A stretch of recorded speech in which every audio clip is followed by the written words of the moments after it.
guztioi eta ongi etorriak izan zaitezte Kirol Eskolako kurtso berri honetara. Muy buenos días a todas y a todos y bienvenidos a este curso sobre e-learning de la Escuela Vasca del Deporte. Vamos allá. Este curso va a tener cinco grandes bloques constituidos en 5 lecciones de aproximadamente 1 hora de duración cada uno. Y bueno, hoy en primer lugar vamos a trabajar sobre los ecosistemas del learning, el proceso de transformación digital de la formación, que de alguna manera este es un curso de e-learning directamente orientado a la formación en el deporte y a la formación de técnicos deportivos. En el día de mañana hablaremos de metodología de e-learning, cómo empezar, cómo dar comienzo un poco a esa transformación. El tercer día hablaremos de la experiencia de usuario en el learning. El cuarto día veremos ejemplos y buenas prácticas de e-learning cercanas a nosotros, con algunos comentarios de los propios usuarios. Y el día 5 facilitaremos herramientas de tipo TIC para que podáis desarrollar vuestros propios proyectos y tengáis de alguna manera cierta experiencia y conocimiento de manejo de las mismas. Por lo tanto, vamos a hablar de la transformación digital de la formación, lo que hasta ahora han sido los cursos de técnico del deporte, más o menos clásicos como todos los hemos conocido, debido a, por una parte, la evolución y la transformación digital de la formación y por otra parte, debido a los acontecimientos relacionados con el confinamiento que hemos vivido, pueden realizarse de modo online. Pero, lógicamente, esto exige de una serie de adaptaciones y exige de una serie de retos que tenemos que abordar y espero que este curso y concretamente el día de hoy, sobre todo, sirva para abordar esos retos. Os he preparado un vídeo de Luis Pastor, que es director de la UOC, que es un centro creo que suficientemente prestigioso de e-learning, y nos va a hacer un pequeño resumen de esta transformación que creo que puede ser muy útil para todos.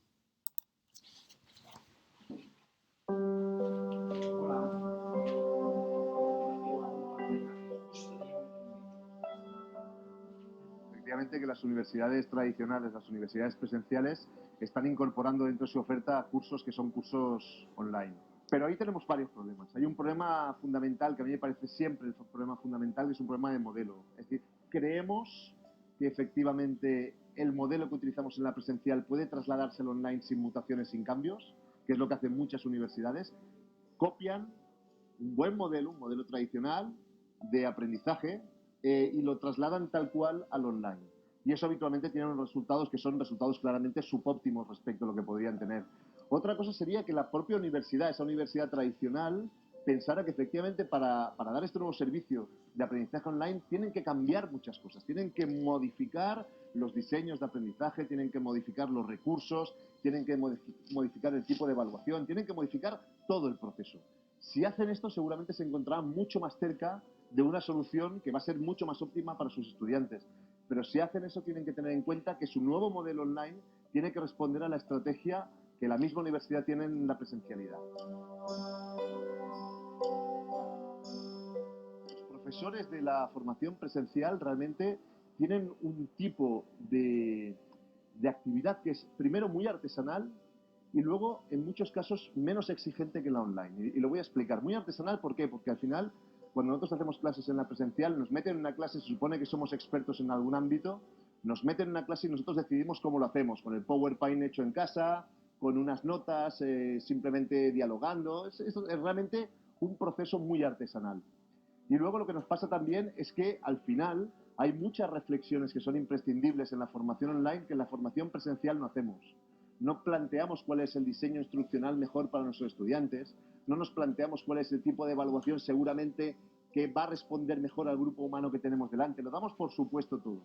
Y eso, la formación online ha puesto en evidencia las deficiencias o la poca sofisticación de los modelos presenciales. Con lo cual, yo te diría que los profesores de la presencial tienen que reentender su trabajo y tienen que ver que el alumno, el estudiante de la formación online es mucho más exigente porque ya sabe lo que quiere, porque forma parte de un nuevo mundo en el que la gente es mucho más exigente y por parte de los profesores requiere ese nuevo diseño, el diseño instruccional, ese nuevo pensar en los recursos, ese nuevo repensar el tipo de evaluación.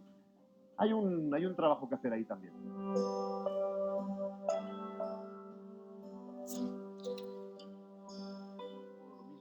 Y es que tenemos una súper oportunidad, tenemos una gran oportunidad, porque el reto no es cómo integramos la educación online o cómo ponemos en marcha formación online. La oportunidad que tenemos es cómo, de una vez por todas, hacemos que la gente le guste aprender, hacemos que la gente quiera aprender, hacemos que el aprendizaje no sean solo unos años de nuestra vida y que llegados a un cierto momento de nuestra vida adulta decidimos que ya no queremos aprender más, que es lo que ha solido pasar en las últimas generaciones. Tenemos la grandísima oportunidad de hacer que el aprendizaje sea algo querido por parte de la gente, que sea algo que la gente no quiera abandonar a lo largo de la vida. A eso nos referimos cuando hablamos de formación a lo largo de la vida. Una cosa que la gente quiera que le vaya pasando en cualquier momento de su vida. Y esta es la gran oportunidad que tenemos. Al final, fíjate, no es una cuestión solo del online o no el online, es una cuestión de una oportunidad histórica. La sociedad del conocimiento ha abierto las puertas a que tengamos muchos canales para poder formarnos y solo requiere que hagamos buenos modelos de aprendizaje y hagamos que la gente realmente quiera mejorar en cada momento de su vida. Así haremos una sociedad mucho mejor.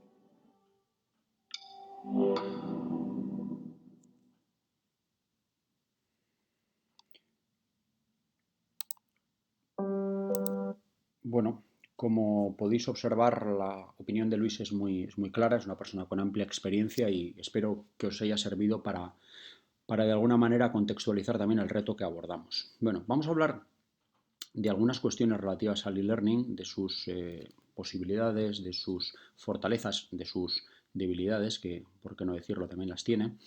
Y vamos a empezar por las dimensiones espaciotemporales del aprendizaje. Yo creo que todo el mundo que podéis atender a este curso, de alguna manera estaréis sensibilizados, por así decirlo, de cuál es la gran diferencia de la metodología e-learning, ¿no? Y es un poco el romper esa barrera espacial por el cual cada uno de nosotros y nosotras podemos estar en un sitio distinto y sin embargo estamos compartiendo un proceso de aprendizaje, ¿no? Entre los propios alumnos, entre los alumnos y el profesor, etc. Más allá de esto, de las cuestiones, por así decirlo, meramente espaciales, también hablamos de las cuestiones temporales, ¿no? Yo puedo hablar de algo ahora y a través de las tecnologías esa información puede llegar con cierto retraso y a la tarde, por ejemplo, a determinado alumno que cuando recoja ese conocimiento pues va a hacer algo con él, etc. El reto detrás de esta ruptura con los parámetros espaciotemporales es, de alguna manera, conseguir una educación que sea tan buena o incluso mejor como la que se da de manera presencial. Hay que conseguir, de alguna manera, que el e-learning, debido a las posibilidades que ofrece y gracias, de alguna manera, a los nuevos formatos educativos, de alguna manera, que creo que ha sabido recoger, pueda convertirse realmente en una herramienta formativa, insisto, tan buena o mejor como la tradicional del aula. Dentro de las dimensiones epistémicas del aprendizaje, que es algo que vamos a repetir mucho a lo largo de todo el curso, es un poco el cambio de paradigma de la educación tradicional, donde teníamos, como podéis ver ahí, consumidores de conocimiento, a productores activos de conocimiento. En realidad ya no se trata de coger un libro, de escuchar a un maestro o una maestra y hacer una especie de consumo de ese conocimiento, sino que realmente en muchos casos vas a tener que crear tú el conocimiento a partir de unas bases, a partir de unas guías, a partir de un reto, a partir de cierta cantidad de información, tú vas a tener de alguna manera que generar ese conocimiento. Esto aplicado al deporte ofrece unas posibilidades infinitas, ¿no? Unas formas diferentes de hacer el gesto, una forma de imitarlo mejor, una ayuda para que este gesto sea más efectivo. El deporte es un sitio magnífico para probar cualquier tipo de experimentación respecto a lo que es el aprendizaje tal y como lo conocemos de carácter teórico, ¿no? Entonces, todo lo que aquí se expresa es perfectamente aplicable, pero sirva este cambio de paradigma como cuestión fundamental. No se trata de estar 30 horas impartiendo conocimientos por parte del profesor, de la experta vamos a decir, con el carácter clásico y el alumno con carácter pasivo y sin carácter interviniente estar al otro lado simplemente escuchando o pretendidamente escuchando, porque la realidad demuestra que mucha información realmente se queda en el aire y no llega donde tiene que llegar, porque la participación del alumno o de la alumna no es lo suficientemente activa. Por lo tanto, este cambio de paradigma es muy importante. ¿Qué es lo que conseguimos cuando el alumno activa el botón de hacer, de tener la necesidad de hacer? De alguna manera desarrolla valores tan interesantes como el de la innovación, la creatividad y la resolución de problemas, que son inherentes al trabajo que va a tener que desarrollar como técnico deportivo, probablemente. Va a tener que inventar, va a tener que hacer cosas diferentes, va a tener que resolver problemas que se les presenten y, por lo tanto, el modelo formativo, de alguna manera, tiene que recoger esta forma de actuar. El técnico deportivo tiene que estar permanentemente preparado o permanentemente preparada para generar nuevas situaciones, nuevos escenarios, soluciones ante nuevos retos, etc, etc, etc. Es muy importante que creemos técnicos en este sentido.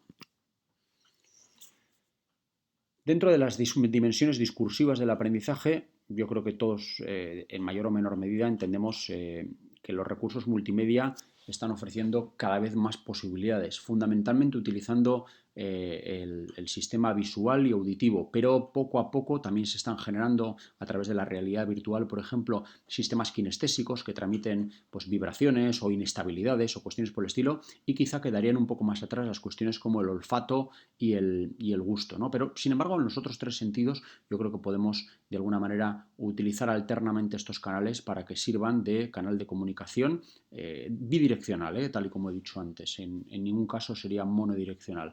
Pero esa multimodalidad hace de alguna manera romper con esa regularidad, con esa homogeneidad, por así decirlo, que tiene la enseñanza presencial y en algunos casos también tiene la enseñanza e-learning, precisamente por no copiar, como decía Luis, o por pretender copiar los modelos de la situación presencial, y lo que pide es más alternancia, más elementos diferenciadores, más irrupción un poco de nuevos estímulos. En ese sentido, los elementos que podemos utilizar son los textos, los diagramas, las tablas, los conjuntos de datos, documentación a través de vídeo, entrevistas, introducción de nuevos personajes, grabaciones de audio. Son cosas que pueden ser francamente interesantes desde el punto de vista de la alternancia que permiten entre ellos para, como decía, intentar no saturar en exceso el mecanismo de la atención, que es uno de los grandes retos dentro del e-learning, ¿no? Cómo conseguir mantener la atención a aquello que se está expresando en un momento dado, ¿no? Pues ya hemos dado varias claves y la alternancia en este caso es una de ellas, la multimodalidad de los sistemas TIC. Las dimensiones evaluativas del aprendizaje. Hay una cuestión muy importante referida a la evaluación, y es que cuanto más se está evaluando o de alguna manera más carácter, vamos a decir, de feedback directo tiene una actividad, mejor resultado ofrece desde el punto de vista educativo. Entonces, el hecho de que una máquina pueda corregir el trabajo que estás haciendo o pueda guiarte acerca de lo bien o mal que estás realizando cierto tipo de trabajo, parece ser que tiene unas connotaciones muy interesantes desde el punto de vista del aprendizaje.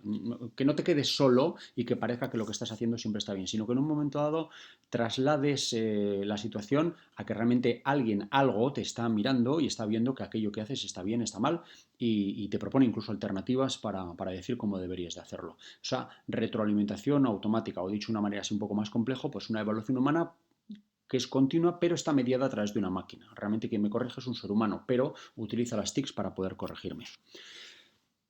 Entonces, el salto fundamental es que hay un proceso casi de feedback permanente por parte del experto, de la experta, del instructor de aquello sobre el alumno. La alumna no progresa de manera totalmente aislada, sino que realmente lo hace respecto a una guía, a un patrón que viene mediada por correcciones casi permanentes de aquello que hace, para garantizar que ese aprendizaje está interiorizado. Dentro de las dimensiones sociales del aprendizaje y relacionado con lo anterior, estamos hablando de la contribución del par. Hemos hablado de creación, pero la creación podemos darle una vuelta de tuerca más desde el punto de vista de utilidad de esa formación. Creación en conjunto, contribución a un producto final por parte de varias personas, trabajo en equipo, dicho de una manera quizá más simple, ¿no? Esto convierte en todavía aún más útil el proceso de aprendizaje, porque aparte de obligarme a crear, me obliga a estar en permanente interacción con mis semejantes y a basarme en sus ideas, respetar sus planteamientos, corregir y ser corregido aquello que no esté correctamente. Es muy rico desde el punto de vista de interrelación y hay que tener en cuenta que un técnico del deporte o una técnico del deporte en el futuro va a tener que estar permanentemente interactuando con seres humanos, va a tener que corregir, va a tener que decir lo que está bien y lo que está mal. Por lo tanto, tiene que tener una grandísima habilidad a la hora de saber relacionarse con seres humanos y utilizar estas dotes, que hay gente que las tiene de manera más innata, pero hay gente que necesita desarrollarlas como elemento formador dentro del propio curso. De tal manera que aprender debe convertirse en una actividad social. El modelo o la imagen del sabio encerrado en una biblioteca que no se relaciona con nada ni con nadie y que no interactúa, pues puede parecer muy romántico, pero en realidad, desde el punto de vista de lo que la sociedad actual demanda en cuanto a valores y habilidades sociales, está muy alejado de la realidad. Hoy en día casi es imposible no trabajar en equipo y hay que entender esa relación de equipo como un elemento fundamental e insustituible. No te puedes aislar de eso, interactúas permanentemente con todos los seres humanos y el deporte es extremadamente rico en este tipo de relaciones. Por lo tanto, necesitamos formar en estos aspectos al técnico. ¿Les vamos a dar clase de relaciones sociales? No, vamos a utilizar las relaciones sociales como elemento de aprendizaje también de cuestiones técnicas o tácticas o estratégicas del propio deporte si es que podemos integrarlo todo. Dimensiones cognitivas del aprendizaje. La metacognición, vamos a decir, la capacidad de recibir y emitir en todas las direcciones de tal manera que te conviertas en un autoevaluador y un evaluador del trabajo de los demás, que seas un creador de alguna manera de tu propio trabajo y un co-creador con los que tienes alrededor y que a partir de este entramado de complejas relaciones seas capaz de tanto emitir como recibir teorías, comentarios complejos o una adquisición total desde el punto de vista conceptual de aquello de lo que puedes estar hablando en un momento dado. Para garantizar que sabes de algo, tienes que ser capaz de hacer estas cosas que estamos diciendo, ¿no? Tienes que ser capaz de generar contenido acerca de eso, tienes que ser capaz de generar contenido con otros pares como tú y aparte tienes que saber de alguna manera evaluar tu propio trabajo y evaluar el trabajo de los demás. Eso es la metacognición, que quiere decir todas las dimensiones desde el punto de vista de aprendizaje que se pueden dar dentro de este proceso. El controlar el elemento de aprendizaje en todas las direcciones posibles. Esto coloca a los alumnos en un reto importante, ¿no? Pasan de alguna manera de reconocer, por así decirlo, patrones a la elaboración de teorías a partir de esos patrones, a partir de esas reglas, a partir de esas normas, son capaces de generar una teoría para resolver ese problema que se les plantea de acuerdo a otros sujetos o en colaboración con ellos o en oposición quizá a veces a ellos, ¿no? Entonces, el proceso de la metacognición es clave para realmente garantizar que existe conocimiento expreso en esa materia.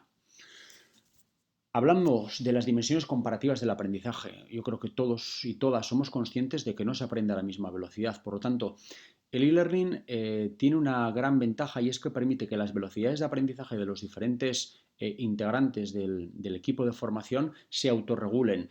Hay gente que necesita al principio más tiempo, es más tímida, interactúa menos, luego hay gente que interactúa mucho al principio y luego aporta menos. Hay quien aporta más en un sentido y hay quien aporta menos en otro sentido y por lo tanto estas velocidades van a determinar el grado de integración de ese aprendizaje dentro del proceso individual y colectivo de adquisición de esa materia. Por lo tanto, el e-learning es fantástico porque permite ir a la velocidad de cada uno de los alumnos y cada uno es capaz de autorregularse en ese proceso de aprendizaje.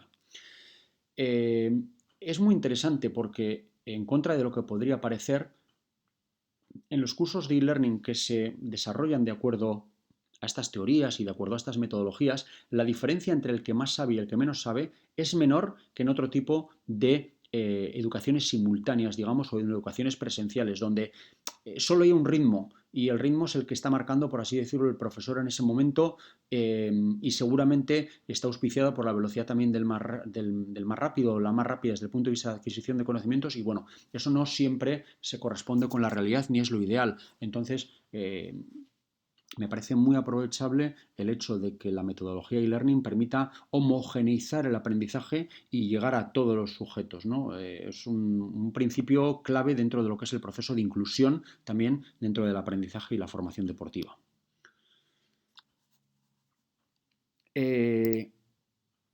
Os quiero presentar la herramienta de alguna manera que utilizamos nosotros para muchas de las cosas que eh, estamos comentando aquí. Este es el back office de la Quirol Escola. Voy a seleccionar que veamos qué ha pasado aquí en los últimos 3 meses. Y bueno, esto es una herramienta muy interesante y muy importante porque a nosotros nos dice, por supuesto, el número de alumnos que hemos tenido trabajando en las metodologías online y en los cursos que han celebrado, el tiempo de horas que han visto, los contenidos, la valoración que han tenido sobre los cursos, qué grado de cumplimiento y de aprendizaje incluso han tenido o cuánto han avanzado, ver que tenemos un grado importante de terminación o de casi terminación dentro de los cursos, que es un proceso interesante porque desafortunadamente uno de los grandes problemas que tiene el e-learning hoy en día es que hay un abandono prematuro y de alguna manera en porcentaje es muy significativo porque no se puede seguir el proceso, seguramente porque incumple alguna de las cosas que estamos planteando aquí o seguramente porque no cumple alguna de las cosas que vamos a explicar a lo largo de todo este curso, ¿no? Se hace una metodología aburrida y al final pues esa falta de motivación te lleva al abandono, ¿no? También conocemos cuestiones de hábitos, ¿no? Cuánta gente dedica cada uno de los días a estudiar en función de los cursos que haya que hacer, nos viene bien para conocer los hábitos del alumno. Sabemos el número de usuarios conectados en función de cada uno de los días para saber qué cursos han tenido una realización más dinámica o menos dinámica. Tenemos también la cantidad de minutos de visionado en función de la hora del día. Sabemos cuándo estudian y cuándo no estudian nuestros alumnos y alumnas. Sabemos cuánto aprenden, el número de respuestas, por ejemplo, que son correctas o incorrectas desde el punto de vista de aprendizaje. Sabemos qué es lo que han valorado más y qué es lo que han valorado menos, qué tipo de documentos se descargan y, por supuesto, leen y trabajan sobre ellos, los sistemas operativos que utilizan. Y aquí podemos ver también, por ejemplo, el sitio donde están conectados. Lógicamente, al ser la Escuela Vasca del Deporte, tenemos un gran nicho de conexión en la parte de la comunidad autónoma del País Vasco, pero sin embargo, aquí veis que simplemente el mapa del estado refleja que mucha gente se ha podido conectar desde otros sitios para poder seguir estas formaciones, ¿no? Incluso los navegadores que han utilizado. Un dato que repetiremos a lo largo de esta formación es el incremento cada vez mayor de utilización del móvil para seguir nuestras formaciones, ¿no? Algo que hasta ahora parecía casi de mal gusto. Se están utilizando los dispositivos Smart cada vez en mayor medida. Ya prácticamente 1 de cada 3 alumnos está siguiendo los cursos a través del móvil, lo cual pues, es un reto en sí mismo, ¿no? Y bueno, esto es un poco la información que os quería hacer llegar y que quería que vieseis de cómo hemos llegado, por así decirlo, a este conocimiento mejor y esta relación mejor que tenemos con el alumno y con la alumna en este back office.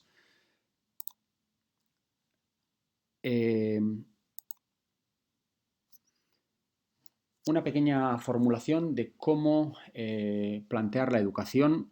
Soy un responsable de una formación. Bueno, ¿qué reglas generales, qué mandamientos más globales tengo que tener en cuenta? Bueno, pues en principio la libertad espacio-temporal. Tenemos que pensar que ni vamos a estar juntos, en principio no vamos a estar juntos, y que podemos conectarnos o que podemos estar trabajando en diferentes espacios temporales. Primera cuestión. Segunda, voy a utilizar recursos multimedia digitales diversos, los que hemos citado, textos, vídeos, audio. Voy a intentar ser lo más rico posible desde el punto de vista de aportación de información y el número de utilización de canales para ello. Evaluaciones rápidas, continuas y automáticas. Cuanto más seguimiento estrecho haya del alumno, más enganchado se va a seguir el curso y más proceso de aprendizaje profundo vamos a conseguir. Producción de conocimiento. Los alumnos no deben de ser consumidores de producto, deben de serlo en una pequeña medida, pero a partir de ese consumo tienen que generar su propio producto, tienen que transformar ese producto. Es como si yo a un animal doméstico le doy alimento para que él me dé leche o me dé huevos, por ejemplo, en un momento dado, ¿no? Entonces, bueno, pues sería una especie de pacto de entrega y recepción de bienes. Sería exactamente lo mismo en la educación. Crear conjuntamente con otros. No se trata solo de crear solo, sino que realmente crear en equipo complica todavía más la labor creativa, pero sin embargo mejora muchísimo tanto el resultado final como la integración de todos esos sujetos dentro de lo que es el proceso creativo y en esa generación de conocimiento. Hay que ser capaces de autoevaluar el trabajo realizado y de evaluar el trabajo realizado por los otros. Es una de las partes más importantes. Ya el profesor, la profesora pierde peso dentro de lo que viene siendo el proceso total de aprendizaje y delimita dónde están los límites del aprendizaje y los objetivos que tienen que dar. Pero, sin embargo, realmente son los propios alumnos los que pueden llegar a determinar lo que está bien, lo que está mal, lo que es mejor y lo que es peor. Eso es un grado de aprendizaje prácticamente máximo. Y luego, como decíamos al final, el ritmo diferenciado. Las posibilidades de e-learning, de que no todo el mundo vaya a la misma velocidad en función de su simpatía con el tema, sus capacidades sociales, etc. Entonces, esto existe, tenemos que respetarlo y de alguna manera tenemos que dar facilidades para que ello suceda. El reto práctico está ahí, ¿no? Enseñar a distancia a diseñar, desarrollar y evaluar sesiones y programas de ejercicio físico. Quien está en este curso está pensando en cómo puedo yo enseñar a que otro enseñe, pero estando a la distancia. Bueno, este es el reto y esto es sobre lo que de alguna manera vamos a estar trabajando estos cinco días. Una forma de evaluar el plan habla un poco de las respuestas y preguntas, sobre todo, que hay que realizarse cuando alguien se ha puesto delante de un curso de e-learning y dice: he concedido y he delimitado la libertad espacio-tiempo, lo he facilitado, he dejado que se elijan recursos multimedia variados, he dado evaluación rápida, continua y automática a lo que hago, he facilitado que se produzca conocimiento, he facilitado el que se cree conjuntamente conocimiento, he potenciado el autoevaluar y el evaluar al par, facilito el ritmo diferenciado de cada alumno. Insisto, son preguntas que a través de una checklist podéis hacerlos una vez y desarrolléis una actividad e-learning para saber qué es lo que habéis hecho bien y qué es lo que habéis hecho mal. Nosotros estamos aplicando esta serie de checklists a las cosas que vamos haciendo y, bueno, lógicamente, aunque parecería fácil, todavía seguimos cometiendo algunos errores que intentaremos subsanar en el futuro. Turno para preguntas, para que dejéis en el chat aquello que consideréis más oportuno y que se os pueda contestar, o si queréis utilizar el correo electrónico, cualquier otra vía de comunicación. En Quiero la Escuela estaremos encantados de poder ayudaros y de subsanar alguna duda que se os presente. Y os voy a dejar finalmente con un vídeo que habla un poco de la dicotomía esta y habla de cómo el e-learning puede estar matando la educación en palabras grandes, ¿no? Habla del mal e-learning o del mal uso que podemos hacer de la educación a distancia para solucionar los problemas que se nos presentan. Voy a lanzar el vídeo y...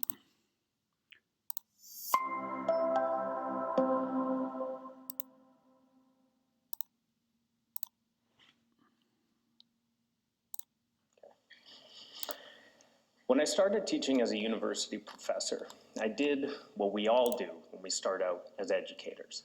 I relied on my intuitions about what good education looks like. And I'll let everyone in on a little secret. My intuitions were really, really bad. They were based on my experience in the lecture model of education. That's where we talk at people for really long periods of time, gives them some textbooks to read, and then give them a test. That's what I did. I talked at people, kind of like right now. That was my original sin, but I didn't stop there. Years later, when I was working as an education consultant, I was asked to design some e-learning, and I hadn't done that before. And you'll never guess how I went about it. By injecting all the same terrible intuitions into it. And it looks something like this. Virtual instructor in front of a virtual whiteboard delivering virtual bullet points. I'm pretty sure when we thought of using virtual reality in education, this isn't what we had in mind. Unfortunately, this is what e-learning looks like today, and no one's learning anything from it.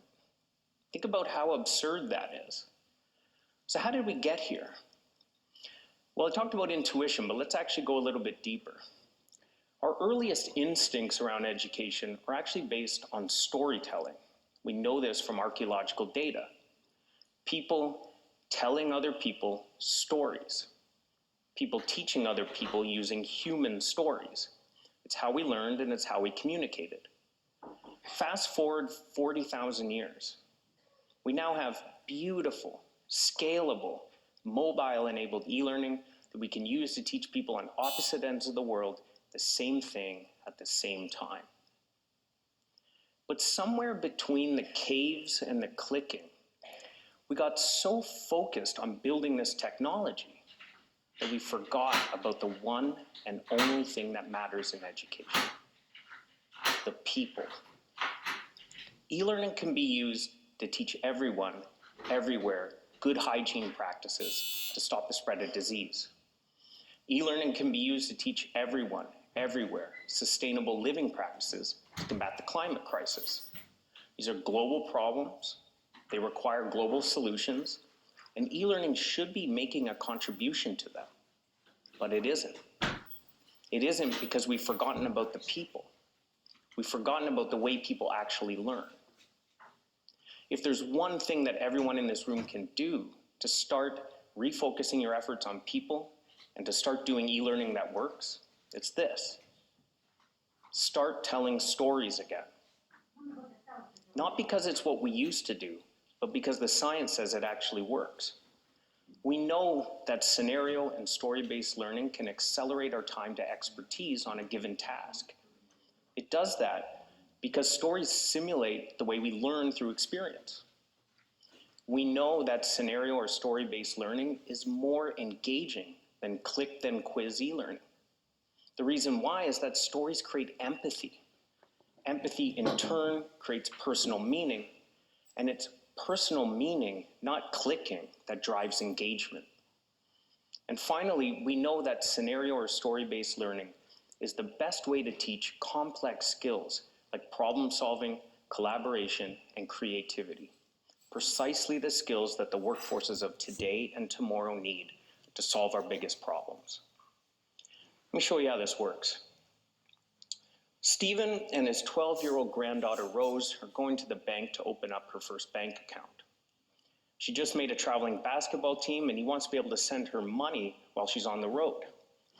They're super excited. They booked the meeting way in advance and it's a big moment for their family. When they get to the bank and start filling out the paperwork, things start to go sideways. The bank employee is immediately suspicious of them both. She thinks there's a discrepancy in their bank accounts. But more importantly, she thinks that the identification that they've provided is fraudulent. She grabs the ID, abruptly leaves the room, and escalates it to her superiors. Shortly after that, the cops roll in. They handcuff Stephen. They handcuff 12-year-old Rose, bring him out to the police cruiser, and arrest them. So I know what you might be thinking. I mean, maybe this is just a big misunderstanding, or maybe the ID actually is fraudulent. But let's add some color to the story. The truth is that Stephen and Rose are Indigenous Canadians. And the ID that the bank employee thinks is fraudulent is actually their official government-issued status card. This is a true story. It happened a few months ago in Vancouver. Now, for argument's sake, let's imagine that sometime prior to the incident, the bank employee passed with flying colors their e-learning module on unconscious bias.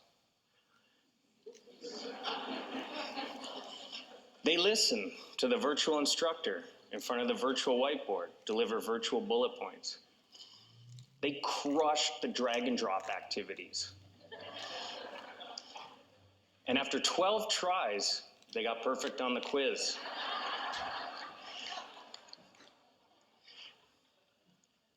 Do any of us think that this kind of e-learning experience would actually prepare the bank employee to deal with this situation properly? We shouldn't. We know that 20 minutes after a traditional classroom-style experience, you've already forgotten 60% of the content. Now, I want you to compare that to how you feel after having heard Stephen and Rose's story. I guarantee that everyone in this room will remember 12-year-old Rose handcuffed. And you'll remember it in a way that will actually change your behavior. So what if the e-learning experience was simply a simulation of this story? What if this story and others like it form the core of the e-learning that bank employees had? Well, if we did it that way, we'd be simulating a real-world experience and therefore accelerating expertise. We'd be creating empathy for the lived experience of intersectionality and therefore deepening engagement. And we'd be exposing them to the nuances of unconscious bias and therefore improving their collaboration skills. When we compare this story-based approach to a clicky module, it's no contest which one is more likely to change our behavior. It's the one based on the human story. We need to start telling these human stories again. It's not going to be easy. It means you can't keep cutting and pasting content into an e-learning module. It means giving up the avatars, giving up the drag and drops, giving up the quizzes. But it'll be worth it. It'll be worth it because if we can get back to telling these human stories again, we can get back to why we all got into education in the first place. We can get back to empowering people. Let's start telling stories again. Thank you.